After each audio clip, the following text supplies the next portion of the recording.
नहमदुहु व नुसल्ली अला रसूलिहिल करीम अम्मा बाद फ़अऊज़ु बिल्लाहि मिनश शैतानिर रजीम बिस्मिल्लाहिर रहमानिर रहीम अस्सलामु अलैकुम। पिछले सबक में हमने जादू के बारे में पढ़ा। आज हम जानेंगे कि सहर के अहकाम शरिया क्या है, या जादू के बारे में इस्लामी शरीयत क्या हुक्म देती है। सहर और मोजज़ा में फ़र्क क्या है।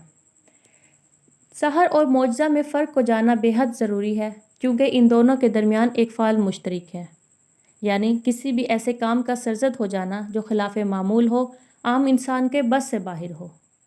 ये जादू और मोजज़ा में मुश्तरक है। तो फिर एक आम इंसान इनके दरमियान फ़र्क को कैसे जान सकता है। उसके लिए इल्म का होना बेहद ज़रूरी है, क्योंकि कम इल्मी के बाइस कोई भी शख्स जादू और मोजज़ा के दरमियान शुबा में पड़ सकता है। सहर और मोजज़ा में फ़र्क क्या है।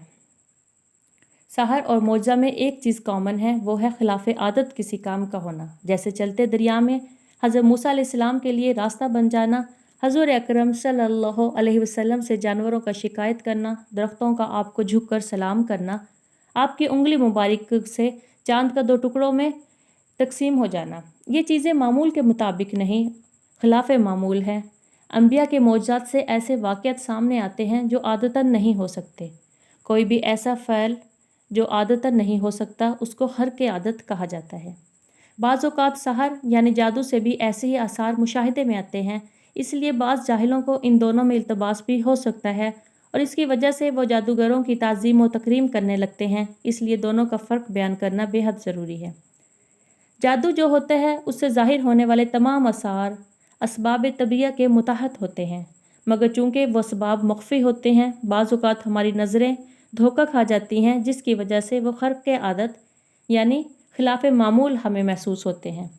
और मोजज़ा वो बिला वास्ता फ़ेल हक़ के ताला का है, उसमें असबाब तबीया का कोई दखल नहीं। जैसे हज़रत इब्राहीम अलैहिस्सलाम के लिए नमरूद की आग को अल्लाह ताला ने फरमा दिया कि ए आग हज़रत इब्राहीम अलैहिस्सलाम के लिए ठंडी हो जा, मगर ठंडी भी इतनी नहीं जिससे तकलीफ़ पहुँचे, बल्कि जिससे सलामती हासिल हो। आज भी बाज़ लोग बदन पर कुछ दवाएं इस्तेमाल करके आग के अंदर चले जाते हैं, वो मोजज़ा नहीं बल्कि दवाओं का असर है। दवाएं चूँकि नज़र नहीं आती, उनके मख्फ़ी होने की वजह से लोगों को धोखा खर्क के आदत का महसूस होता है। यानी जादू में असबाब तबीया का दखल होता है। जैसे कोई भी दवा जिस्म पे लगा के आग के अंदर दाखिल हो जाना, उस दवा के ज़ेर असर जिस्म पर आग का असर नहीं होता, ये जादू कहलाता है। और कोई भी ऐसा हुक्म, ऐसा फ़ेल जिसमें हुक्म सिर्फ़ अल्लाह का होता है, किसी भी असबाब तबीया का कोई दखल नहीं होता है, जैसे अल्लाह के हुक्म से नमरूद की आग का हज़रत इब्राहीम अलैहिस्सलाम के लिए ठंडी हो जाना, ये सिर्फ़ व सिर्फ़ मोजज़ा है। अब सवाल ये रह जाता है कि अवामुल नास इस फ़र्क को कैसे पहचानें, क्योंकि ज़ाहिरी सूरत दोनों की एक सी है, और इसके लिए अल्लाह ताला ने कई फ़र्क ज़ाहिर फरमाए हैं। पहला ये कि मोजज़ा अल्लाह ऐसे हज़रात से ज़ाहिर करवाते हैं जो तकवा, तहारत और पाकीज़गी वाले होते हैं, जबकि इसके बरक्स जादू करने वाले ऐसे लोग होते हैं जो गंदे, नापाक, अल्लाह के नाम और उसकी इबादत से दूर रहते हैं। और जादू तो है ही सिरसर शैतानी फ़ेल। और जो मोजज़ा होता है वह नबूवत के दावे के बाद ही ज़हूर पज़ीर होता है। जिसे अल्लाह अपनी नबूवत के लिए चुन ले तो उसे मोजज़ा अता फरमाते हैं, जबकि जादू हर ऐसे अम्र अजीब को कहा जाता है जिसमें शयातीन को खुश करके उनकी मदद हासिल की जाए। और मोजज़ा हमेशा अच्छे और नेक मकसद के लिए होता है, जैसे अल्लाह पर यकीन बढ़ाना या नबियों का अल्लाह की तरफ से भेजा जाना शामिल है। जबकि जादू हमेशा बुरे कामों के लिए, किसी को तकलीफ़ देने के लिए और अपनों के दरमियान जुदाई डालने के लिए किया जाता है। अब हम ये देखते हैं कि सहर के अहकाम शरिया क्या है। अच्छा, एक और चीज़ भी होती है करामत, यानी एक जादू, मोजा और एक होती है करामत। करामत वो होती है जो अल्लाह ताला अपने नेक बंदों से लेते हैं। मोजा तो अपने अंबिया अलैहिस्सलाम से अल्लाह ताला लेते हैं, लेकिन करामत अल्लाह ताला अपने नेक बंदों से लेते हैं। उनसे भी किसी काम का खिलाफ मामूल हो जाना करामत कहलाता है, लेकिन उसके लिए शर्त है कि वो इंसान नेक हो और बाअमल हो और ईमान वाला हो। अगर किसी ऐसे शख्स से किसी खिलाफ मामूल काम का हो जाना तो वो करामत कहलाता है। अब देखते हैं कि सहर के अहकाम शरिया क्या हैं। कुरान व हदीस की इस्तिलाह में सहर सिर्फ़ ऐसे अमल को कहा गया जिसमें कुफ्र व शिर्क, फसक और फजूर अख्तियार करके जिन्नात व शयातीन को राज़ी किया गया हो, उनसे मदद ली गई हो और उनकी अमदाद से कुछ अजीब व गरीब वाक़यात ज़ाहिर हो जाएं।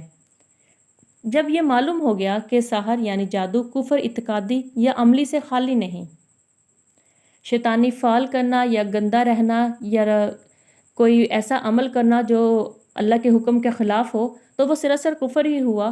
اور جب یہ معلوم ہو گیا کہ جادو کفر اعتقادی یا عملی سے خالی نہیں، تو اس کا سیکھنا سکھانا بھی حرام ہے اور اس پر عمل کرنا بھی حرام ہے۔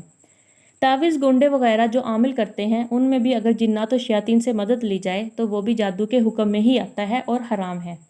اگر قرآن و حدیث کے کلمات سے کام لیا جائے مگر ناجائز مقصد کے لیے استعمال کریں تو وہ بھی جائز نہیں، کہ کلمات تو قرآن و حدیث سے لیے، کلمات تو جائز ہیں مگر ان کو استعمال کرنے کا مقصد ناجائز ہے، تو پھر ایسا کرنا بھی جائز نہیں۔ مثلا کسی کو ناحق ضرر پہنچانے کے لیے کوئی تعویذ کیا جائے یا وظیفہ پڑھا جائے، اگرچہ وظیفہ اسماء الہیہ یا آیات قرآنیہ ہی کا کیوں نہ ہو، وہ بھی حرام ہے۔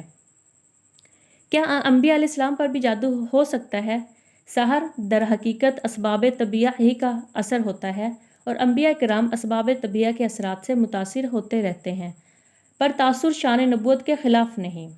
جیسے بھوک پیاس سے متاثر ہونا، بیماری میں مبتلا ہونا اور شفا پانا، اسی طرح جادو کے باطنی اثرات سے بھی انبیاء علیہ السلام متاثر ہو سکتے ہیں اور یہ تاثر ان کے شان کے ہرگز خلاف نہیں۔ رسول اللہ صلی اللہ علیہ وسلم پر یہودیوں کا جادو کرنا اور اس کی وجہ سے آپ صلی اللہ علیہ وسلم پر بعض آثار کا ظاہر ہونا ثابت ہوتا ہے، اور اللہ تعالیٰ پھر ان کا جادو کا بذریعہ وحی بتاتے بھی ہیں اور اس کا ازالہ بھی کرتے ہیں، جو احادیث صحیحہ میں ثابت ہے۔ اللہ تعالیٰ ہم سب کا حامی و ناصر، اور میں امید کرتی ہوں کہ آپ سب کو اچھے سے سمجھ آ گیا ہوگا جادو اور معجزہ میں فرق کیا ہے، سحر کے احکام شرعیہ کیا ہے۔ دعا میں یاد رکھیے گا۔ اللہ حافظ۔